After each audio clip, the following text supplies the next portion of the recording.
নমস্কার বন্ধুরা, আবার একটা নতুন রেসিপি নিয়ে চলে এসেছি।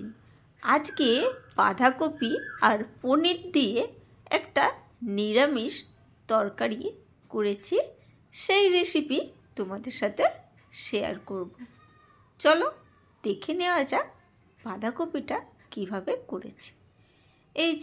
এই বাঁধাকপি আমি আগে একদিন একটু ইউজ করেছিলাম, তাই অল্প কাটা রয়েছে, আর বাদবাকি বাঁধাকপিটা আমি কেটে নিয়েছি, সুন্দরভাবে টুকরো করে নিয়েছি। যাদের বাড়িতে যে রকম মানুষ থাকবে সেই হিসাবে নেবে।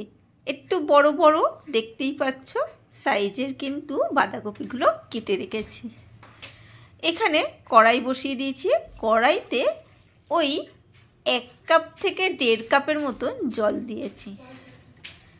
1.5 কাপের মতন জল দিয়ে একটু লবণ দিয়ে দিলাম। দিয়ে এর মধ্যে আমি বাঁধাকপিগুলো দিয়ে দেবো। সম্পূর্ণ বাঁধাকপিটা দিয়ে এখানে চাপা দিয়ে ভাপাতে দিয়ে দেবো। বাঁধাকপিটা একদম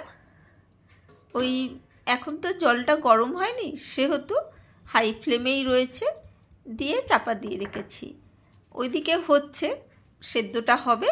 আর এখানে আদা আর মৌরি, 2 চামচ মৌরি নিয়েছি আর 1 টুকরো আদা নিয়েছি, নিয়ে এইটা শিলনোড়ায় পেস্ট করে নিচ্ছি।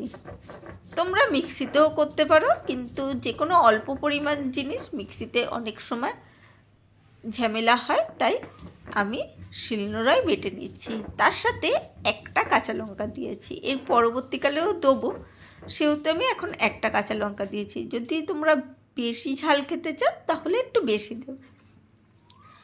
পুরোটাই পেস্ট করা হয়ে গেছে বা বাটা হয়ে গেছে। এখানে কড়াইটা ঢাকনাটা খুলে দেখছি, বেশ ফুটে উঠেছে। বাঁধাকপিটা হালকা একটু নরম হয়েছে, বেশি নয়। এখানে তার মধ্যে আমি বাঁধাকপির মধ্যে আদা, মৌরি আর কাঁচা লঙ্কার যে বাটাটা ছিল সেটা দিয়ে দিচ্ছি। একটু রোজকার বাঁধাকপির চেয়ে কিন্তু অন্যরকম, যারা অন্তত বাঁধাকপি খেতে ভালোবাসো তারা অবশ্যই এইভাবে খেয়ে দেখতে পারো, ভালো লাগবে। অন্যরকম স্বাদে, অন্যরকম টেস্টে।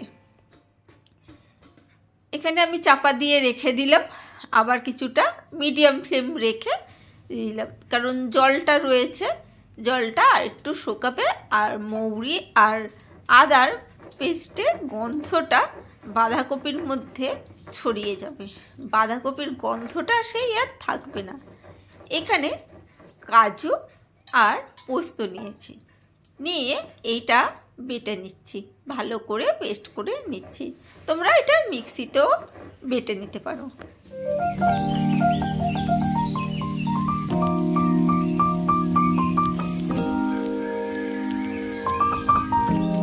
এদিকে বেটেছি, আর এইদিকে দেখো আমি ক্যাপসিকাম আর টমেটো আর এখানে ছোট ছোট করে পনির কেটে রেখেছি। ওই বাড়িতেই জমিয়েছি, যেহেতু খুব কম দুধ ছিল সেই জন্যে পনিরটা ছোট ছোট পিস হয়েছে। একটু ছোট ছোটই দিও, ভালো লাগবে।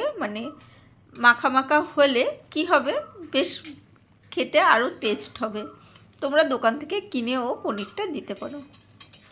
এখানে দেখো জলটা কতটা শুকিয়ে গেছে, এখনও হালকা জল রয়েছে। এই অবস্থা আমি তুলে রেখেছি, কড়াইটা পরিষ্কার করে নিয়েছি, বা তুমি অন্য কড়াইতেও বসাতে পারো। আর এখানে 1 চামচ মতন সাদা তেল দিয়েছি, তার মধ্যে পনিরগুলোকে হালকা করে ভেজে নেব। পনিরগুলো আমি লবণ হলুদ কিছুই মাখাইনি, আর যেহেতু তরকারিটা একটু সাদা সাদা হবে সেহেতু হলুদ মাখানোর তো কোনো কথাই নেই। পনিরটা হালকা হাতে সুন্দরভাবে ভেজে নিচ্ছি, হালকা করে জাস্ট। পনির অনেকে ভাজা খেতে ভালোবাসে, অনেকে ভাজা খেতে ভালোবাসে না, তারা না ভাজতেও পারো, কিন্তু হালকা একটু ভাজলে ভালো লাগে। তাই পনিরগুলো ভেজে অবশ্যই তুলে রেখে দিচ্ছি।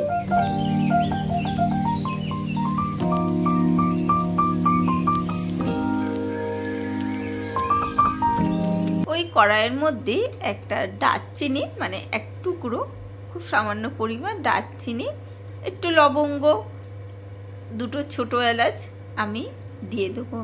ছোটো এলাচটা অবশ্যই মুখটা ছিঁড়ে একটু দানাগুলো বের করে দেবে, আর লবঙ্গেরও ফুল যদি থাকে একটু ভেঙে দিতে পারো, তাহলে কি হবে, ফাটবে না। গ্যাসের ফ্লেমটা লোতে রয়েছে, সেইখানে আমি এই ক্যাপসিকাম আর টমেটোটা দিয়ে দিলাম। দিয়ে বেশ ভালো করে একটু হাই ফ্লেম দিয়ে সুন্দরভাবে নাড়াচাড়া করে নেবো। হাই ফ্লেমে একটু নাড়াচাড়া করে নিতে হবে ওই ক্যাপসিকাম আর টমেটোটাকে। তার মধ্যে আমি কাজু আর পোস্ত যেটা বেটে রেখেছিলাম সেটাও দিয়ে দিলাম। দিয়ে সেটাও নাড়াচাড়া করে নেব হালকা করে। একটু যদি জল লাগে হালকা করে জল দিয়েও নাড়াচাড়া করতে পারো। আর অবশ্যই কাজু পেস্টটা দেওয়ার পর গ্যাসের ফ্লেমটা লো রেখে দেবে, লো রেখে নাড়াচাড়া করবে। আর সামান্য একটু জল দিয়ে নাড়াচাড়া করছে। আর যেহেতু শিলনোড়ায় বেটেছিলাম সেহেতু একটু শুকনোই ছিল, তাই একটু জল দিয়ে দিয়েছি।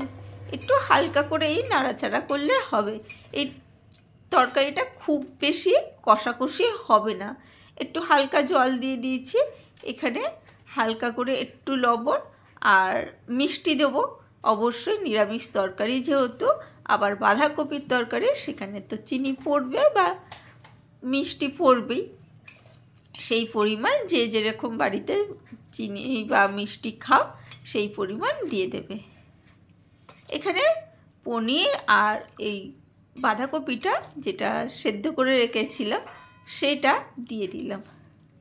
সেটাকে দিয়ে ভালো করে মিশিয়ে নিতে হবে।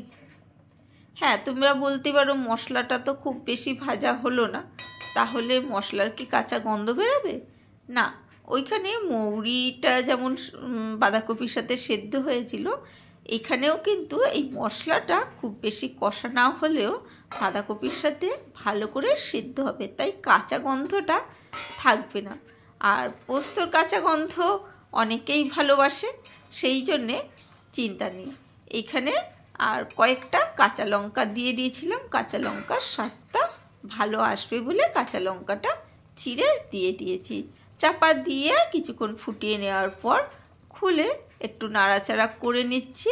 দেখতেই পাচ্ছ জল রয়েছে, একটু জল থাকবে, একদম ড্রাই করা যাবে না। যে কোনো পোলাওয়ের সাথে হোক বা রুটি বা পরোটার সাথে হোক একবার ট্রাই করে দেখতে পারো। একটু অন্যরকম রেসিপি।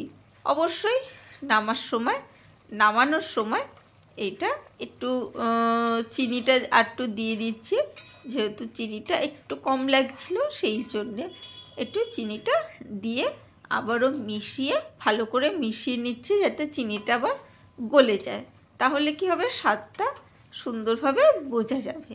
নিরামিষ দিনে এই বাঁধাকপির রেসিপিটা কিন্তু করে দেখো। আর তো বাঁধাকপি চলে যাওয়ারই সময় এলো, এই সময় একবার এই বাঁধাকপির রেসিপিটা করে দেখো, আর কেমন লাগলো অবশ্যই জানিও। আজকের জন্য টাটা, বাই বাই, আবার দেখা হবে অন্য কোনো দিন।